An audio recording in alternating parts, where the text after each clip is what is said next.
Coming up on this week's edition of the Met Report, NCAA March Madness came early to the Aragon campus. The Mets basketball team hosts the regional tournament, and we have all the highlights. Plus, we tell you a way to volunteer around the Denver metro area. And spring break is next week. There are places you can go in Denver that won't break your wallet.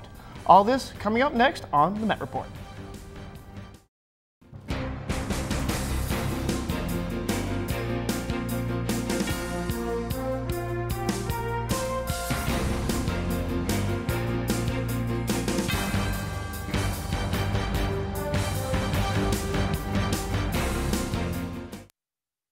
Welcome to this week's edition of the Met Report. I'm Paula Ruelas. And I'm Jeffery. Our area has seen many additions go up over the last year, and one of them is the brand new B-Cycle station. Benjamin Smith gives us a look at the new options students are looking for an easier commute. 8 months have passed since becoming a university, and Metro continues to rise. On Monday, a new B-Cycle station opened up, the first one that can call Aragon campus its home. With B-Cycle season upon us, the 9th in Curtis Street station is only one of 27 new stations that should be completed by the end of the summer. And hopefully this is the first of what will eventually be 2 more B-Cycle stations on campus. One will be down at 5th Street near the Aragon West station, and the second will be eventually at Larimer and 11th Street. Jill Golick explains what this will mean for Aragon campus. I think B-Cycle is incredibly important because it gives our students, faculty, and staff another transit opportunity, another transit choice. And it's also a sustainable transportation form. It's good and healthy for you, promotes exercise and activity. If that's not enough, these bicycles are also equipped with options that any urban cyclist could want. AHEC Chief of Staff Blaine Nixon explains. Sure, yeah, so the bike has a lock that just goes in, and you can use that when you stop somewhere. It's got a nice little bell. It's got a kickstand on it, obviously big basket to put all your backpack in and all that kind of stuff. Finally, Nixon tells us how easy it is to use B-Cycle. It was very quick. Just put in your credit card information and your username, and pretty easy to do. For students who are looking for an alternative method to commute to and from campus, be on the lookout for B-Cycle. For the Met Report, I'm Benjamin Smith. Be sure to keep a lookout for new stations that will be popping up over the next months. Graduation is an exciting and memorable time, and this May's commencement ceremony is providing an opportunity to make that day even more special. MSU Denver is extending an opportunity for administration, full and affiliate faculty, and classified staff to present the diploma to their close family members. Close family members are defined as children, children-in-law, grandchildren, spouses, parents, parents-in-law, nieces, and nephews. To participate, email Alex Giles at commencement@msudenver.edu with the following information: the name of the graduate as they requested it appear on their diploma, the department from which the graduate will receive their degree. If the student is a teacher certification candidate, specify their major and whether they are walking. Lastly, email your name and title as you would like it read at the ceremony. For more information, contact Brooke Gerber, Director of Special Events, at 303-556-2999. Attention graduates, as you prepare to the end of the semester and graduation, don't forget about 2 important items you'll be needing for the commencement. All students that are planning to attend graduation must purchase a cap and gown. Graduates purchase items either in a package or individually. All orders are online and must be in no later than tonight at midnight. Orders placed after tonight may include additional fees and are strictly available on first-come, first-served basis. So if you haven't placed your order yet, you still have time. Visit www.harrisjones.com and place your order. Out of all the classes that Metro State offers, there isn't a single one that teaches how to manage personal finances. With the semester drawing to a close, those who are graduating have an opportunity to get some quick education on the tricks of managing your money. Rich Grad, Poor Grad is an interactive seminar on April 2nd that educates students on the world of personal finance and how to be well off financially in the future. The seminar starts at 9 a.m. in the Tivoli Turn Hall and features games to help you prepare for the outside world. Graduating seniors, along with the rest of Metro's student body, are invited to get prepared so that they can avoid a sticky situation in the future. Denver has many events happening over spring break, so you can get out and enjoy your time off without breaking the bank.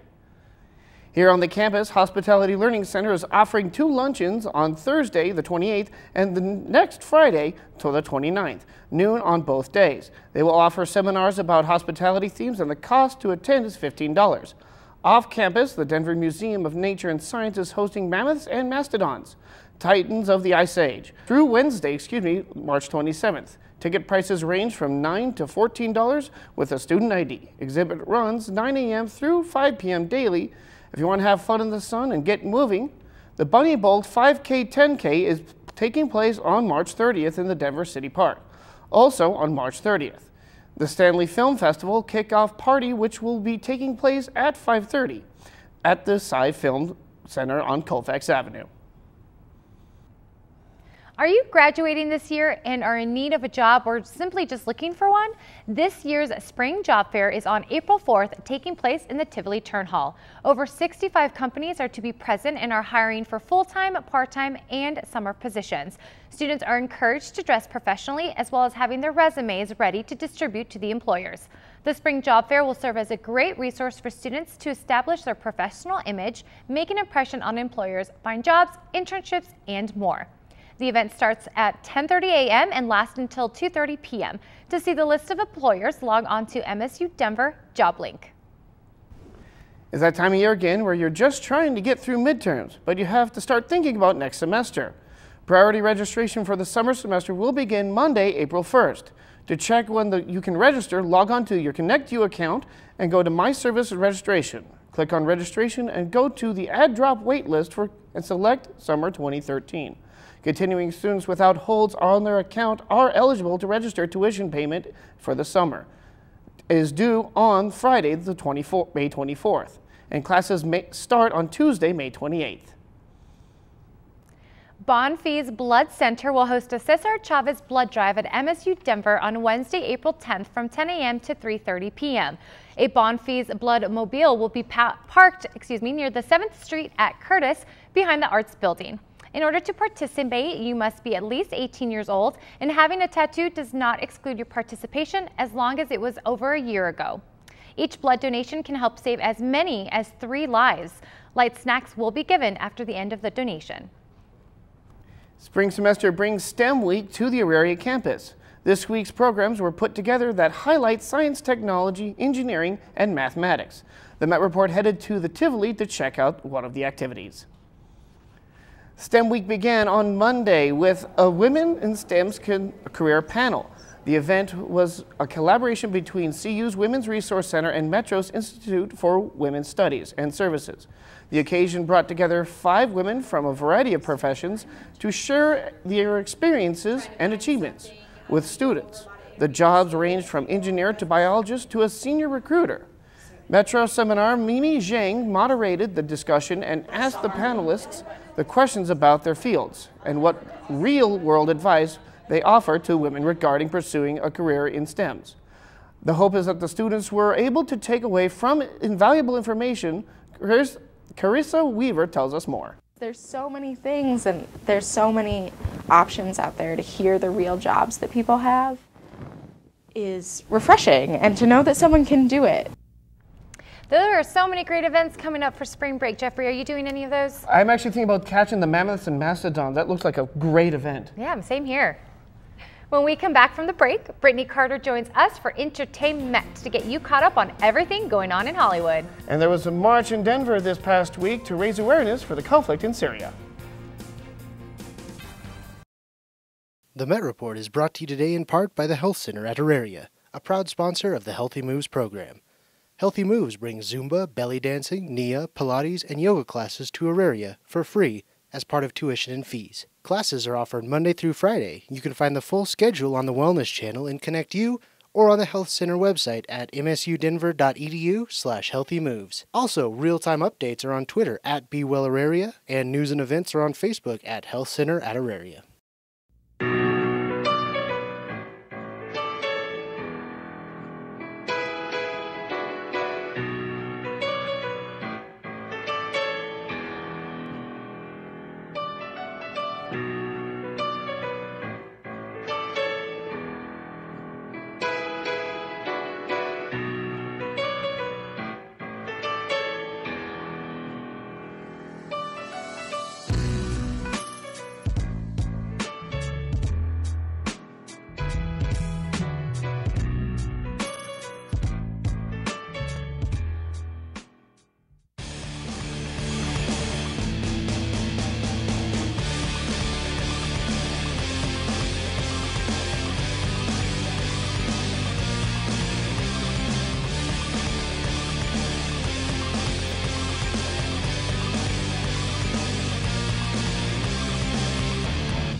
Welcome back.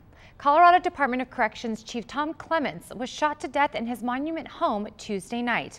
A car chase in Texas led to a possible suspect who was seen driving the car seen in Clements' neighborhood at the time of his murder. Evan Spencer Abel, a paroled Colorado inmate, led Texas authorities on a high-speed chase/shootout that ended with an officer injured and the suspect fatally wounded.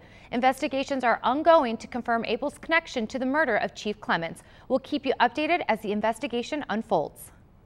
Colorado Governor John Hickenlooper signed a new gun laws on Wednesday, expanding background checks on gun purchases and limiting the size of ammunition magazines, placing our traditional firearm-friendly state among the handful to pass a new restrictions in the wake of the shooting in Newtown, Connecticut. I think we're at a point where we just have to try to do more to keep guns out of the hands of dangerous people. And asking people, I recognize what an inconvenience it is, but asking people to have a background check. If you're selling a gun to your neighbor should go down to a gun store or another place where you can get a background check taken care of, and just make sure we're not selling guns to people that have histories of violent felonies or histories of serious mental illness.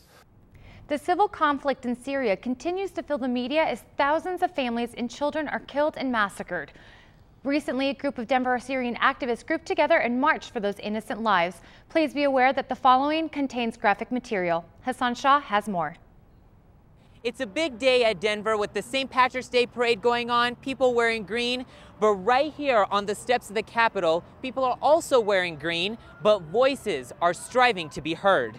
Long live Syria! Long live Syria! Flags raised, faces painted, and voices heard as a group of Syrian activists gathered by the state capitol Saturday afternoon and marched through 16th Street Mall, marching for Syrian freedom. The march marked the second anniversary of the Syrian Revolution. As Denver marched, so did the rest of the globe. Long live the Intifada! Know something is happening, and that there is people in solidarity. The march took place to spread awareness about the attacks taking place on innocent Syrian civilians from the Syrian regime. Brutal crimes claimed the lives of over 70,000 Syrians. People have been dying for almost 2.5 years, 2 years now, and no one's done nothing about it.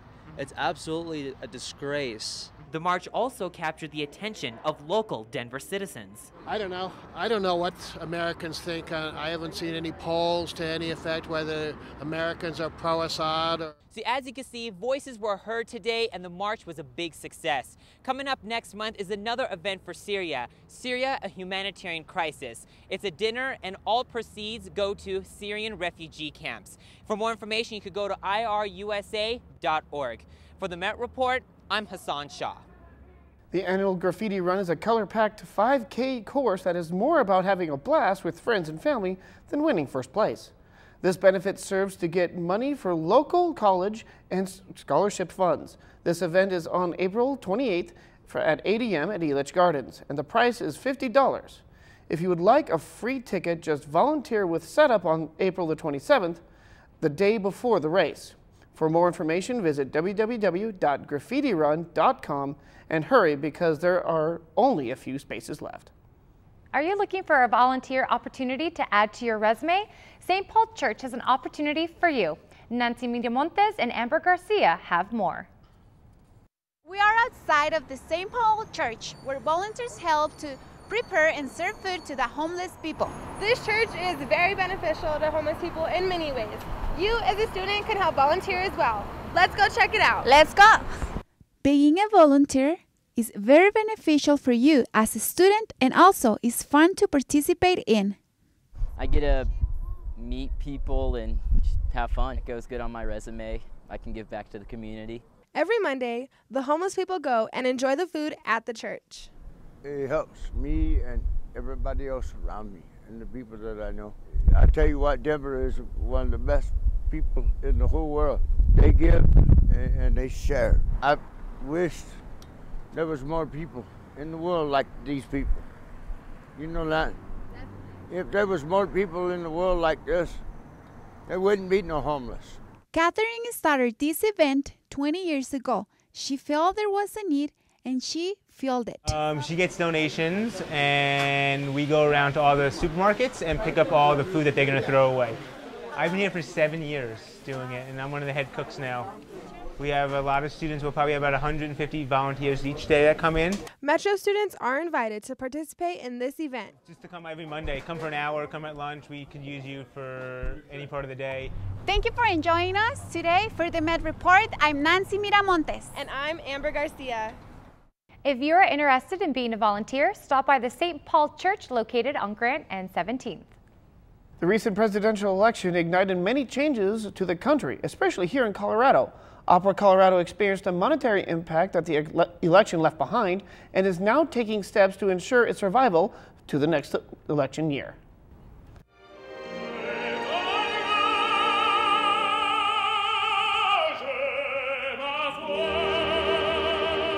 We launched our year-end campaign a few weeks early this past year because we know that in election years, particularly presidential election years, people tend to refocus in the weeks leading up to the election, but usually the minute the election is over with, everything sort of bounces back to normal and you move forward from there. There was a hesitation, and many of our major donors were very hesitant and basically had said, you know, until we know what's happening in Washington, it's going to be very tough for us to make a decision about doing something major for the organization. We want people to experience the opera first. So if you've never seen an opera, if it's an art form that you don't know, or you've never been here to the Ellie Calkins Opera House or seen what Opera Colorado can do, the first way in is to buy a ticket. We've significantly reduced the budget to bring it more into line with the level of donation that we got last year. A lot of people now are going to the opera in a movie theater. For the artist, there's a completely different experience. They have to sustain their performance throughout the entire evening. And some of these operas can be 3, 4, even 5 hours long. For a movie, they can splice it and then do close-ups and then you can rest, and so you don't really see the full performance in the movies. In addition, as an audience goer, it doesn't come to life in the same way, and for me, it's not even close to the same kind of experience. For me, there's really no substitute for the live performance.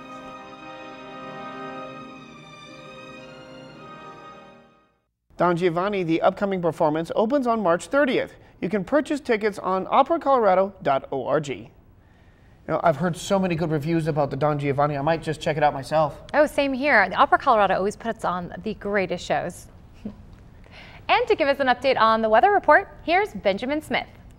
Thank you, Paula. Now, spring is in the air and our spring break is next week, but don't get too excited because we do have a few days of cold weather in the forecast. All right, we've got a high of 25 degrees tomorrow on Saturday in Denver with a low of 15 degrees. DIA has a high of 28 degrees with a low of 12. Down in Lamar, we've got a high of 64 degrees with a low of 14. Colorado Springs is a high of 29 degrees and a low of 9. Moving on over to the west side of the state, we got a high of 28 degrees over in Gunnison and a low of 0 degrees. So if you're heading out that way, make sure you grab a couple extra jackets. We've also got a high of 63 degrees in Grand Junction and a low of 34 degrees. Moving on over to Sunday's forecast, we've got a high of 25 degrees in Denver with a low of 17 degrees. We've got a high of 30 degrees in DIA with a low of 12. And we've got a high of 27 degrees over in Gunnison with a low of 12 degrees. And then a high of 48 over in Grand Junction. Moving on to our 7-day forecast. Like I said, we've got some snow in the forecast. On Monday, we've got some flurries with a high of 24 degrees and a low of 13 degrees.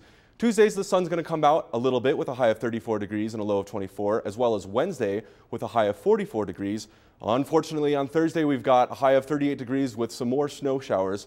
But finally, on Friday, it's going to warm up with a high of 50 degrees and a low of 36. So if you're planning on doing anything exciting for your spring break that involves being outside, make sure you schedule it for Friday. Well, that'll be it for this week's edition of The Weather. My name is Benjamin Smith, and we'll see you after the break. Are you free April 5th through the 7th? Great!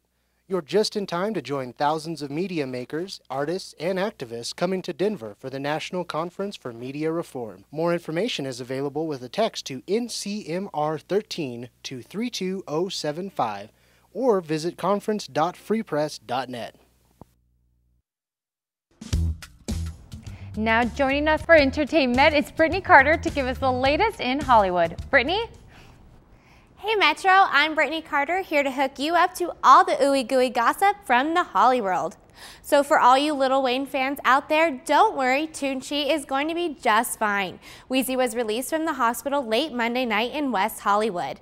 He spent 6 days in the hospital, most of them in the ICU after suffering somewhat of a drug overdose that triggered a series of massive seizures. Too much of that purple drink, Weezy. On Friday, TMZ reported that Lil Wayne was basically on his deathbed and was waiting to be read his last rites. That caused Mac Main to speak out on Twitter and trash TMZ, saying that they were wrong and Weezy was doing just fine.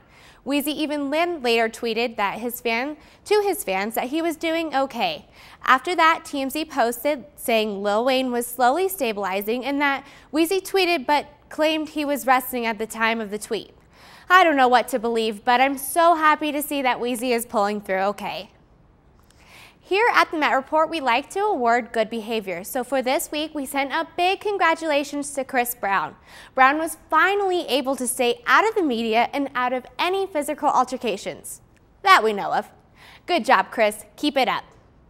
We also look at bad behavior, which is why Kim Kardashian is getting a big boo for this week. New proof has surfaced proving that Kim is a fake. A witness has stated that some of the scenes on Keeping Up with the Kardashians were fabricated and filmed after her divorce to Kris Humphries had already been filed.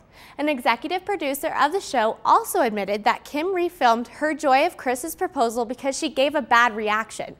Humphries did try to link these false TV moments to Kim frauding their marriage, but all the depositions in the world won't prove that she lied about loving him. So Kris, give up already. Several celebs hit the courtrooms this week, including Lindsay Lohan and Bobby Brown. Michael Jordan also dealt with legal issues, but luckily for him, Pamela Smith, the woman who claimed MJ as her baby daddy, filed for dismissal. Even though she can refile for child support at any time, it is rumored that MJ and Pamela reached a settlement outside of the courts with her agreement to not take legal action against him. So, in other words, it is that easy to get money out of MJ. Just claim you have his kid and he'll shower you with hush money. Some of Hollywood's hottest people are getting together and breaking up. Jaden Smith, son of Will Smith, and Kylie Jenner were spotted going out on dates, and it is rumored that they are an item. Tiger Woods and Lindsey Vonn finally came out and admitted that they are a couple, even though we already knew. Ryan Seacrest dumped his girlfriend of 2 years, Julianne Hough, right after 3 pieces of her jewelry had been stolen out of her car. So to all you women out there, Seacrest is now on the market, but don't leave over $100K worth of presents in your car or you will get jacked and dumped. Justin Bieber and Selena Gomez finalized their breakup this week, and it is said since their split, Justin Bieber is on a downward spiral without her. Selena recently did an interview with David Letterman and claims she made Bieber cry. Check this out. That's not going on now. No, I'm you're single, fine. yeah. You're fine. I'm I think, so good. Good, yeah. I think you're fine. Now, the last time he was on, he and I got into a conversation, and he said something, and I said something, and then he said something, and I said something, and I made him cry. Well, then that makes 2 of us. Oh, that's just too funny. Yeah, I can't believe Lindsay and Tiger actually are dating. I mean, it's pretty crazy that she would do that. I'm shocked. Yeah. Careful, Ms. Vaughn, because you may not be the only one. Moving on. Coming up after the break, Peter Aragon joins us on desk for all the March Madness highlights for Metro men's basketball team. It's brought to you in part by MSU Denver Career Services. It's time to sink your teeth into the right job. The 2013 Spring Career Fair will be held from 10:30 to 2:30 April 4th in the Tivoli Turn Hall. This is your chance to learn more about jobs in government, hospitality, business, retail, computer science, criminal justice, and more. And if you dress professionally, remember to bring your resume and practice your professional introduction with a career service counselor. You'll have a chance to win Rapid tickets. For more information and to see what companies will be there, visit msudenver.edu/career.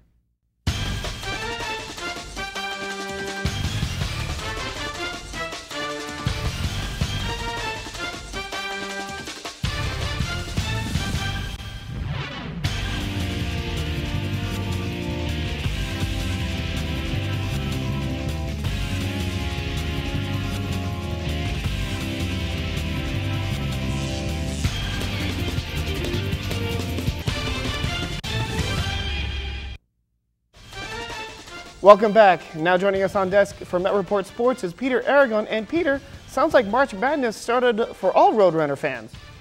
Yep, it started early while everyone was watching all the conference tournaments in Division I college basketball. The focus here at Metro was the start of the NCAA 2 tournament.